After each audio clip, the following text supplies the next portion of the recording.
Applause fills the air. That sound comes straight from the No Kings protest in Chicago. And make no mistake about it, Chicago has become the epicenter of the largest peaceful demonstrations anywhere in this country. 100% peaceful. People from every walk of life standing shoulder to shoulder, exercising their constitutional right to gather and demand justice. But here's the disturbing reality. The Trump regime wants to invade those streets with the United States military. Yes, you heard that right. Not foreign troops on foreign soil, but federal forces deployed against the American people. And the plan? It's a two-pronged strategy. Part 1. Unleash an ICE surge. Flood communities with federal immigration agents, deliberately provoke outrage, and hope to bait people into resisting. The more chaos they can manufacture, the better. And then comes Part 2. Once the inevitable clashes occur, swoop in with the military, claiming to restore order. This playbook is not new. We've seen it tested in Los Angeles, where a handful of incidents in a few downtown blocks were exaggerated into a narrative of a city under siege. 98% of those demonstrations were peaceful, but the regime spun a tiny fraction of unrest into justification for authoritarian crackdowns. And now, the same tactic is being prepared for Chicago. Look at the overhead footage of the No Kings protest back in June. The scale, the size, the peacefulness, an undeniable display of democracy in action. But ICE isn't content with that. Agents have begun targeting some of the most vulnerable people imaginable. Yes, they're active in immigration courts, but now they're going after women leaving domestic violence hearings.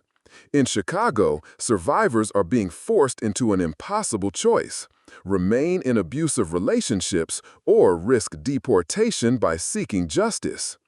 Imagine that moment. A woman gathers the courage to testify against her abuser, only to be intercepted outside the courthouse, handcuffed by federal officers before she even makes it inside. Local CBS reporters documented exactly that. Witnesses saw a woman arrested 15 minutes before her court hearing. An advocate asked, "Why are you arresting her?" The agent's chilling response, "We're going to speak to her about her immigration status." Here's the cruel twist. That woman wasn't a victim in the case. She was the accused abuser, facing domestic battery charges. Those charges were dropped almost immediately. Yet the fallout for the community was clear. Survivors now fear showing up at court at all. Advocates worry that victims will stay silent, trapped in violence, rather than risk being targeted by ICE. One advocate said bluntly, "This will make survivors less safe, not more." The CEO of Illinois' largest network fighting domestic violence said it directly.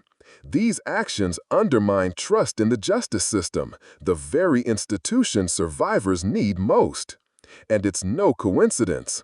It's part of the Trump regime's design. Intimidate, provoke, destabilize. Create fear, then exploit it. Let's bring in the voice of Illinois' Lieutenant Governor Juliana Stratton. She called it what it is, a manufactured crisis. ICE is targeting courthouses, churches, schools, deliberately sowing fear. The goal? Push communities into protest, then use those protests as justification for a military invasion. Stratton was crystal clear. There is no emergency in Illinois, no emergency in Chicago. The only emergency is the one being fabricated from the White House. And here's where it gets even darker. Once those provocations escalate, masked agents with no name tags, no insignia will appear on the streets. Unmarked vans, snatching people at random. The kind of scenes Americans used to associate with authoritarian regimes overseas. Now it's here, in our cities. Stratton and Illinois Governor J.B. Pritzker have been consistent. People must raise their voices, but do so peacefully. Because this regime wants the excuse. They want a spark, a moment of chaos, to claim the city is out of control. And once they have that pretext, they will unleash the military. That is the bait, and people must not take it. Think about what Stratton warned. Any decent human being will be outraged by these kidnappings and raids. Any decent human being will want to resist.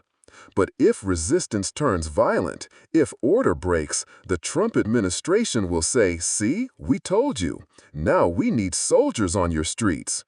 The cruelty is the point, and so is the trap. This isn't about public safety. Stratton reminded us she has devoted her life to criminal justice reform. She lives on the south side of Chicago.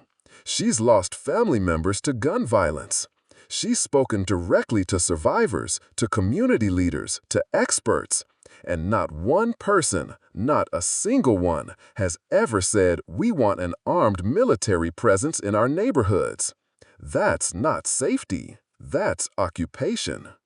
What people ask for, what survivors and communities demand, is investment.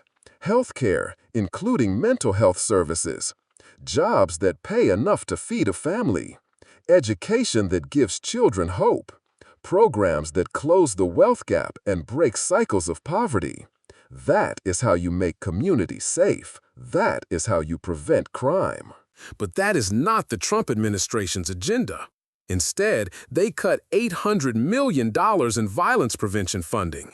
They slash social programs. They strip away economic opportunity. And then they pretend that soldiers on the streets are the answer. It's not just cynical, it's destructive. It creates the very instability they claim to solve. Let's look at the economic backdrop, a disastrous jobs report. Rising tariffs imposed without legal authority, crushing industries from tourism to manufacturing. Attacks on Canada, our closest ally, destabilizing trade.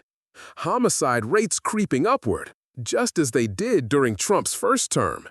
This isn't accidental. It's the result of deliberate policy choices. Stratton said it plainly. Bringing in the military is not a solution. It is not systemic. It is not sustainable. It is authoritarian theater. And when people start asking, might it do some good, the answer is a resounding no. Normalizing a military presence on American soil will never bring safety. It will only entrench fear. This is not leadership. It is failure. Failed leadership at every level. Trump promised stability. Instead, he's delivering instability, chaos, and authoritarianism. He promised prosperity. Instead, we're watching industries collapse under reckless tariffs. He promised to protect American communities. Instead, he's stripping away the very tools that keep communities safe. And because he has failed, he distracts. He creates a new crisis. He threatens states like Illinois and cities like Chicago, daring them to defy him. But Illinois has answered, "We will not bow down. We will not accept militarization of our communities. We will not trade democracy for dictatorship."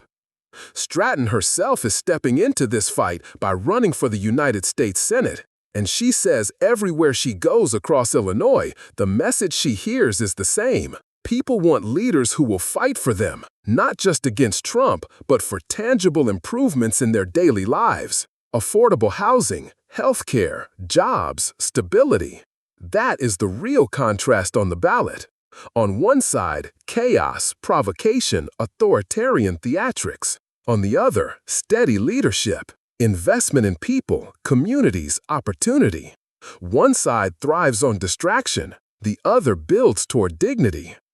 Donald Trump has failed. He has failed to deliver on every promise. He has failed to protect Americans. He has failed to lead with any semblance of decency. And now, his regime is trying to disguise that failure with intimidation, with ICE raids, with threats of military occupation. But the people of Illinois, the people of Chicago, the people of this country, they see through it. They see the provocation for what it is. They see the trap. And they know that the true path forward isn't soldiers on our streets, it's democracy in action. It's peaceful protest. It's refusing to take the bait. So the verdict is this: there is no emergency in Chicago. The only emergency is in Washington, where authoritarian impulses are colliding with failed leadership. The people do not need an occupying army. They need justice. They need opportunity. They need leaders who fight for them, not against them. That's where the story ends and where the work begins. The Trump regime has revealed its plan. Now it's up to the people to reject it, to stand firm, and to remind this country what democracy looks like. Because once we normalize troops in our streets, once we normalize ICE raids outside domestic violence courts, we normalize authoritarianism. And that must never happen here.